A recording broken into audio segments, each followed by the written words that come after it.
Hai, Assalamualaikum warahmatullahi wabarakatuh. Perkenalkan, nama saya Tazkia Nufus. Saya adalah mahasiswa Institut Ilmu Al-Quran Jakarta semester 4, Fakultas Usuluddin dan Dakwah, Prodi Ilmu Al-Quran dan Tafsir. Pada kesempatan kali ini, saya akan membahas tentang Syekh Muhammad Yasin Al-Fadani untuk memenuhi tugas akhir studi hadis di Indonesia. Apakah kalian tahu siapakah Syekh Muhammad Yasin Al-Fadani?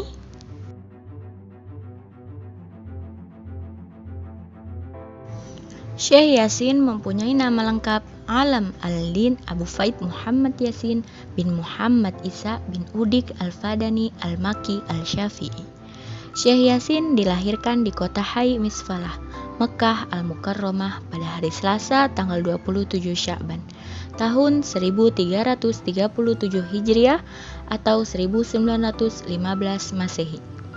Ayah beliau bernama Syekh Isa Al-Fadani dan ibunya Nyai Maimunah binti Abdullah. Syekh Yasin Al-Fadani mulai mempelajari Islam dari ayahnya, yaitu Syekh Muhammad Isa. Kemudian melanjutkan pendidikannya di Madrasah Al-Saulatiyah dan menamatkan pendidikannya di sekolah ini. Setelah menjalani pendidikan formal, beliau berpindah-pindah untuk berguru ke beberapa ulama Timur Tengah. Dan beliau adalah pendiri Madrasah Darul Ulum Al-Diniyah, Mekah. Syekh Yasin Al-Fadani wafat pada Jumat 20 Juli 1990. Jasadnya dikubur di Kompleks Permakaman Ma'la. Syekh Muhammad Yasin Al-Fadani adalah ulama hadis yang mendapatkan gelar Musnid Al-Dunya karena beliau mampu menguraikan sanad hadis dari Nabi sampai kepada beliau. Kemampuan itu pula lahir karena Al-Fadani dikenal sebagai orang yang suka memburu sanad, silsilah periwayatan hadis, dan ijazah ilmu atau kitab.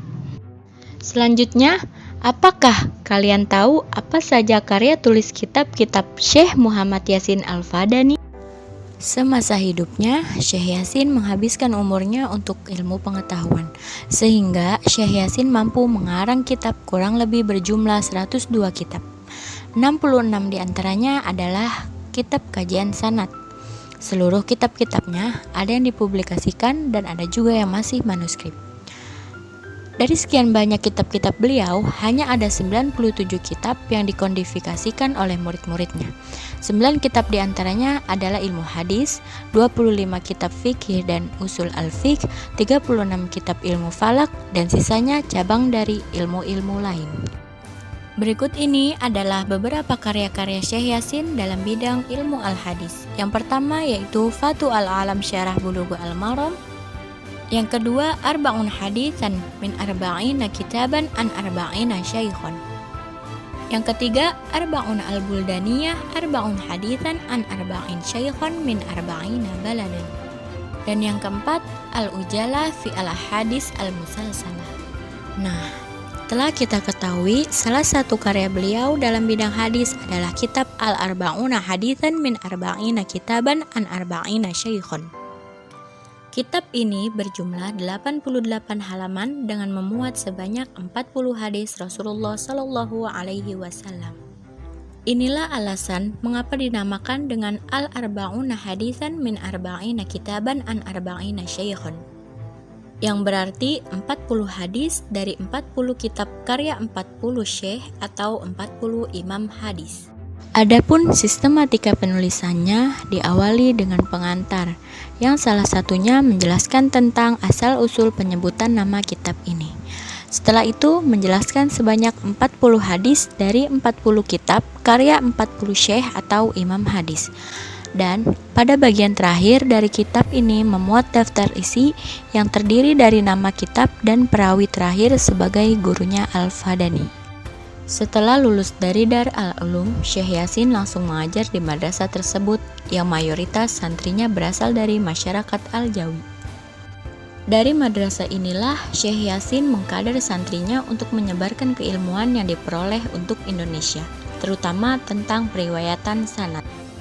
Posisi Syekh Yasin sangat penting dalam tradisi keilmuan al-hadis abad 20, untuk Indonesia khususnya dan untuk dunia pada umumnya. Pada tahun 1990, Syekh Yasin sempat mengijazahkan kitabnya Al-Aqd Al-Farid min Jawahir Al-Asanid yang berisikan kumpulan sanad kepada pengasuh pondok pesantren di Indonesia.